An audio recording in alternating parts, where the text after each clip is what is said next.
Et si je vous disais que les anciens Égyptiens avaient un côté obscur qu'ils ont gardé caché pendant des milliers d'années? Préparez-vous à être surpris, car les scientifiques ont fait des découvertes révolutionnaires qui changent tout ce que nous pensions savoir sur cette mystérieuse civilisation. Bienvenue dans le monde mystérieux et impressionnant de l'Égypte ancienne. Le labyrinthe d'Awara. La pyramide d'Awara est une structure située dans le désert construite par le troisième pharaon Amenemhat. Elle est connue sous le nom de pyramide noire en raison de son aspect brut et est construite avec des briques et des pierres. Mais le plus intéressant est le complexe souterrain appelé labyrinthe d'Awara, découvert en 2008.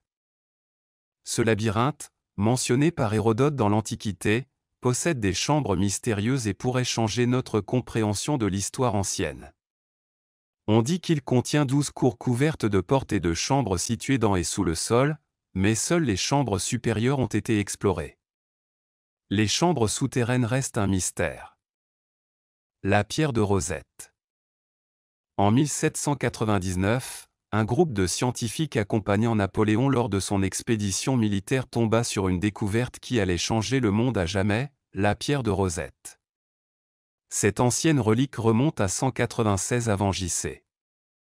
et contient un décret rédigé par un conseil de prêtres qui affirme le droit du pharaon de 13 ans nommé Ptolémée V à gouverner l'Égypte. Mais ce qui rend la pierre de Rosette si remarquable, c'est que ce décret a été écrit non pas dans une, ni dans deux, mais dans 3 langues, les hiéroglyphes, le démotique et le grec. Au moment de sa découverte, seule la langue grecque était connue, ce qui rendait impossible le déchiffrement des 2 autres langues. Jusqu'à ce que les scientifiques se rendent compte que l'inscription grecque communiquait le même décret que les 2 autres langues, leur permettant de déchiffrer le code et de percer les secrets cachés dans les textes hiéroglyphiques et démotiques. Aujourd'hui, la pierre de Rosette est conservée au British Museum, non sans controverse. Les Égyptiens ont demandé à plusieurs reprises que la pierre soit restituée à leur pays d'origine, suscitant des débats sur la propriété culturelle et l'importance de préserver l'histoire. Tunnel secret. Un couloir secret à l'entrée de la grande pyramide de Gizeh a été découvert après 4500 ans grâce à la myographie. Cette découverte pourrait conduire à des découvertes encore plus surprenantes sur les pyramides. Le couloir mesure près de 30 pieds de long et plus de 6 pieds de large et aurait pu être créé pour redistribuer le poids autour de l'entrée de la pyramide ou d'une chambre inconnue. Mustapha Ouaziri, président du Conseil suprême égyptien des Antiquités, s'est engagé à continuer de scanner la pyramide pour voir ce qui se cache en dessous. Nouvelle compréhension de la momification. Nous croyions autrefois que les anciens Égyptiens momifiaient leurs morts pour préserver leur corps, mais les chercheurs du Manchester Museum affirment que c'est faux. Selon eux, la momification avait pour but de guider le défunt vers la divinité. Les chercheurs victoriens avaient tort de croire que les Égyptiens momifiaient comme on conserve le poisson avec du sel.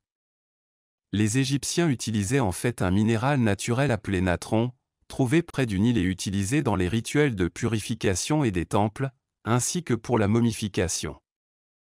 Cette découverte va changer ce que nous savions sur les momies. L'obélisque inachevé. Dans les carrières d'Assouane se trouve un obélisque inachevé en granit qui pourrait changer notre vision du monde égyptien antique. Les Égyptiens ont sculpté 3 faces avant de l'abandonner à cause d'une fissure dans le granit.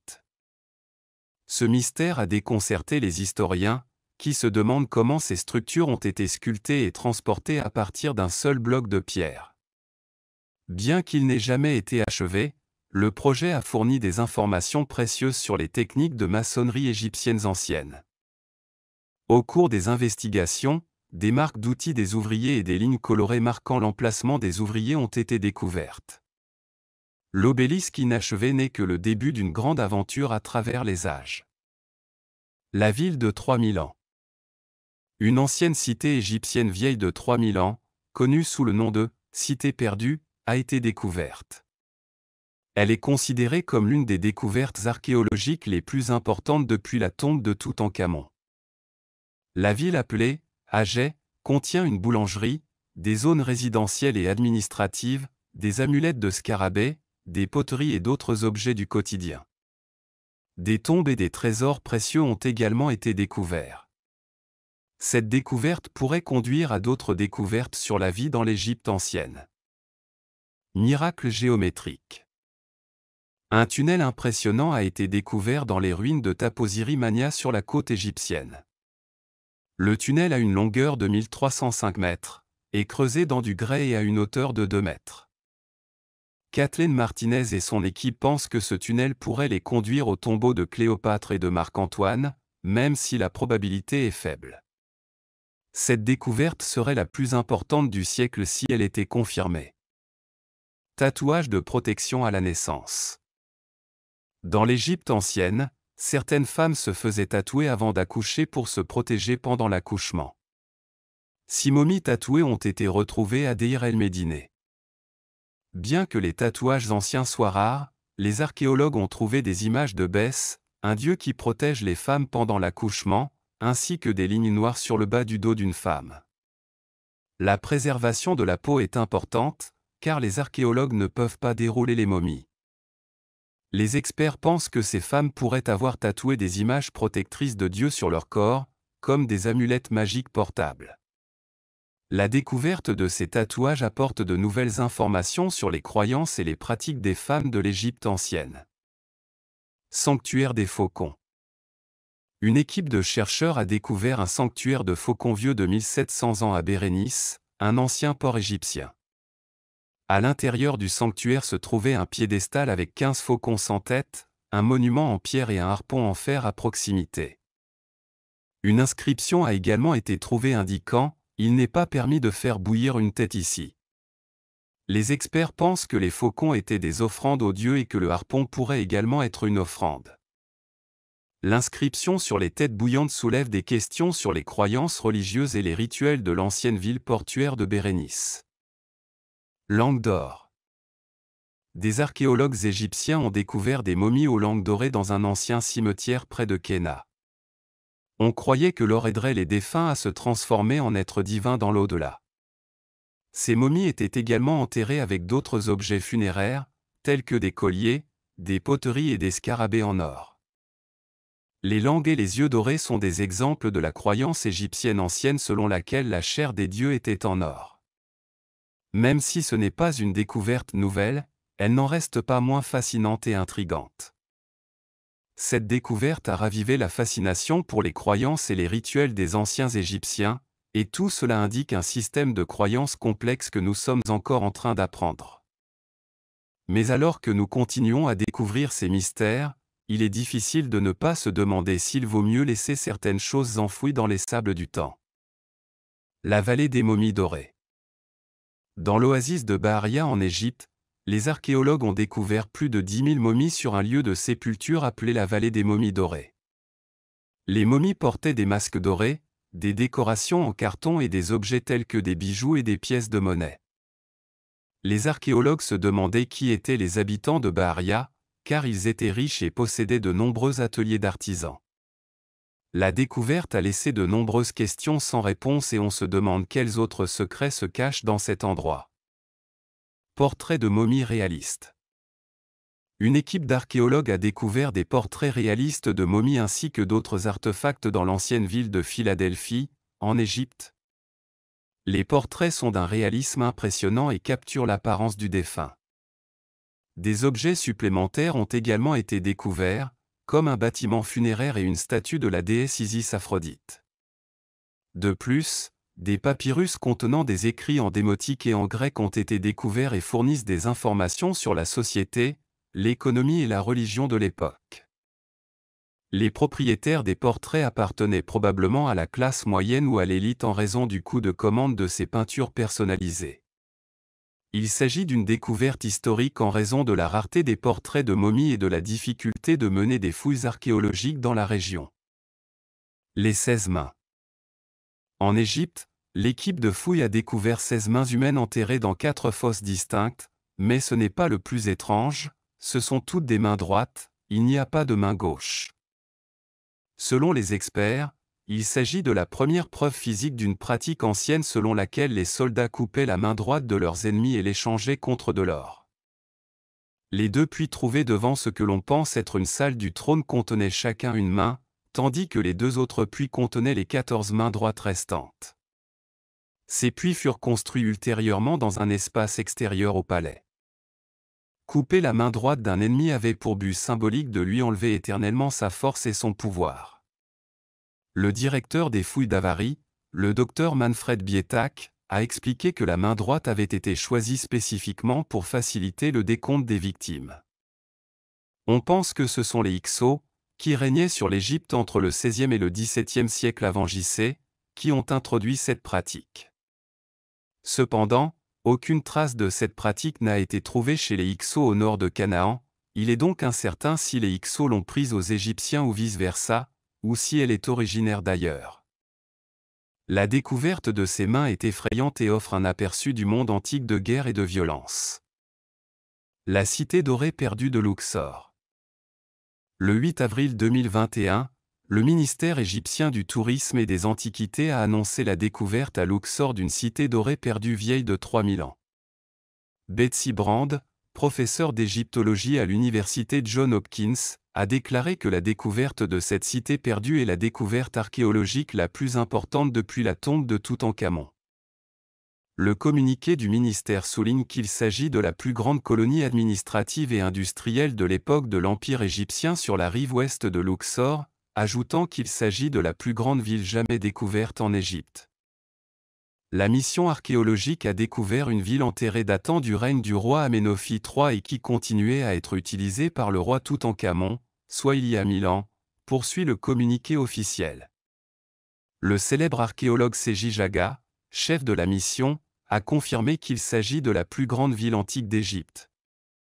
Des rues bordées de maisons, 3 palais royaux, une boulangerie, un centre administratif, un atelier de sculpture et des restes humains ont été retrouvés, ce qui est inhabituel. Betsy Bren a ajouté que la découverte nous offrira une vision globale et insolite de la vie des anciens Égyptiens pendant les heures les plus somptueuses du Nouvel Empire. Ils sacrifiaient et momifiaient des crocodiles.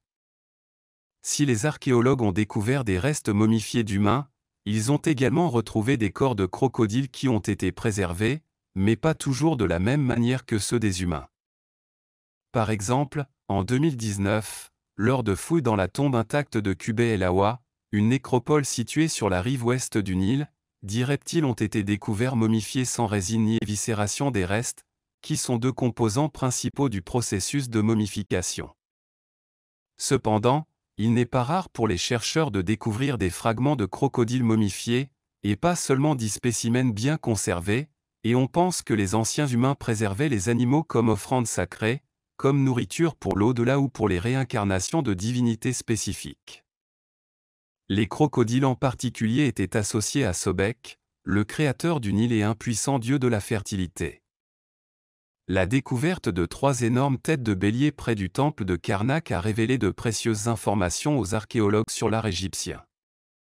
Les créations égyptiennes étaient souvent considérées comme assez simples, avec des caractéristiques dures et un haut degré d'abstraction qui évitaient les détails excessifs lors de la représentation d'un personnage. Cependant, la découverte de ces têtes de la XIIe dynastie permet d'entrevoir plus loin. Cette période, connue sous le nom d'Empire du Milieu, s'étend de 2137 à 1781 avenue. Le temple de Karnak, où ont eu lieu les fouilles, était dédié au dieu Amon-Ra, figure centrale de la religion égyptienne antique, associée au soleil, au vent et à la fertilité. Il est possible qu'en raison de son importance, le temple ait été constamment agrandi et remodelé. Les têtes de bélier découvertes ne ressemblent à aucune autre construction ou sculpture de ce site. Les experts suggèrent qu'ils pourraient avoir été créés par les Ptolémées, membres de la dynastie macédonienne de la civilisation grecque. Cette théorie est étayée par la domination militaire que la Grèce a exercée sur l'Égypte pendant près de 300 ans. Le plus surprenant est que ces têtes ne sont que la pointe de l'iceberg, puisqu'il est probable qu'elles appartenaient à des statues complètes de béliers calqués sur d'anciens sphinx. Malheureusement, le reste du corps de ces béliers a disparu sans laisser de traces. Il reste encore de l'espoir de retrouver les corps et de réunir les têtes avec leurs figures complètes, reconstituant ainsi l'aspect original du temple. Lunettes canope. Le processus de momification des Égyptiens consistait en l'extraction des principaux organes puis en la réalisation d'un processus de momification séparé. Plus tard, ils ont été conservés dans des conteneurs spéciaux placés à côté de la momie. Nous faisons référence au jar canope, une constante tout au long de l'histoire de l'Égypte et qui constitue aujourd'hui une précieuse source d'information pour les archéologues. Ils étaient généralement fermés par une dalle plate depuis la découverte du procédé, mais au début du Nouvel Empire, le bouchon prenait la forme de la tête du défunt et de divers animaux. Des siècles plus tard, la tête de ces différents vases protégeait l'orgue qu'ils renfermaient. De plus, il y avait des représentations de différentes divinités. Par exemple, Hapi avait une tête humaine et gardait le foie, un Séti avait un couvercle en forme de tête de babouin et gardait les poumons, Duamutef avec un couvercle en forme de chacal contenait l'estomac. Les récipients étaient protégés dans une tombe par une déesse titulaire telle qu'Isis, Nephti, Selki et Nephti, et devaient être orientés vers l'un des points cardinaux, comme l'exige le rituel. Dans cette ancienne culture, on croyait que s'ils n'étaient pas bien entretenus, les défunts ne ressusciteraient pas dans l'au-delà. La momie criante. Il s'agit d'une momie à l'aspect particulièrement terrifiant, avec son visage déformé comme si elle hurlait de douleur lors de ses derniers instants. Un autre détail qui a retenu l'attention est qu'il apparaissait enveloppé dans de la peau de mouton, considérée comme impure par les anciens Égyptiens. On a également découvert que les mains et les pieds avaient été attachés pour une raison inconnue. Plusieurs études ont montré que l'homme avait été embaumé rapidement, sans l'ablation habituelle de son cerveau et de ses organes internes. On aurait dit que quelqu'un était pressé de l'enterrer. On pense que l'homme inconnu pourrait avoir été empoisonné ou enterré vivant. Il existe une théorie qui suggère qu'il n'appartient pas à Pantawé, l'un des fils de Ramsès III, qui a été contraint d'ingérer du poison pour avoir participé à un complot contre son père. Se raser les sourcils quand ses chats sont morts. Les anciens Égyptiens entretenaient une relation étroite avec leurs chats et les considéraient comme des animaux sacrés.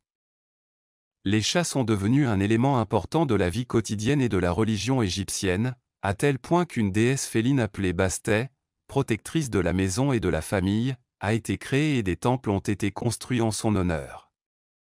De plus, les chats étaient appréciés pour leur capacité à chasser les souris et autres parasites, contribuant ainsi à garder les maisons et les champs propres. La mort d'un chat était un événement très triste et douloureux pour les Égyptiens, et la tradition de se raser les sourcils était une façon de montrer leur profonde douleur et leur respect pour la vie de leur ami félin. La pratique du rasage des sourcils s'est également étendue à d'autres animaux de compagnie, comme les chiens, bien que dans une moindre mesure. Aujourd'hui, cette coutume peut sembler étrange, voire extrême, mais elle témoigne de l'amour et du respect que les anciens Égyptiens avaient pour leurs animaux et de la façon dont ils les considéraient comme une partie importante de leur vie.